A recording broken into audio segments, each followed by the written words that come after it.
پاکستان کې عمران خان ته د اعدام سزا، حالات ګډوډېږي. هیواد ټایمز وايي په پاکستان کې د عمران خان د دور د پای ته رسېدو سره سم مخالف ګوندونه راټول شوي دي او وايي چې باید عمران خان د خپلو کړنو سزا هرومرو وویني.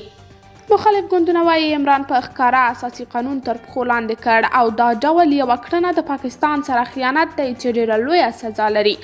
د مخالفو ګوندونو اتحاد وايي چې د پاکستان د قانون د 6 مادې له مخې عمران خان باید د اعدام په سزا محکوم شي، ځکه چې هغه د پاکستان د قانون څخه بغاوت کړی دی او له دې لوی بل خیانت شتون نه لري. د عمران خان مخالف ګوندونو دا غوښتنه وروسته تر هغه له خپلې سترې محکمې کړې چې څو ورځې وړاندې عمران خان د پاکستان له ولسمشر الوي څخه په خپل سر د پارلمان د منحل کېدو غوښتنه کړې وه. خو سیاسیون وايي د پاکستاني قانون په اساس کې راغلي کوم وزیر اعظم چې په خپل سر د پارلمان د منحل کېدو غوښتنه وکړي هغه له قانون څخه سرغړونه کړې ده، نو باید عمران خان د دې ګناه سزا وویني او اعدام شي.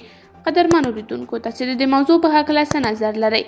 کمنټ کې شریک او چینل سبسکرایب کړئ.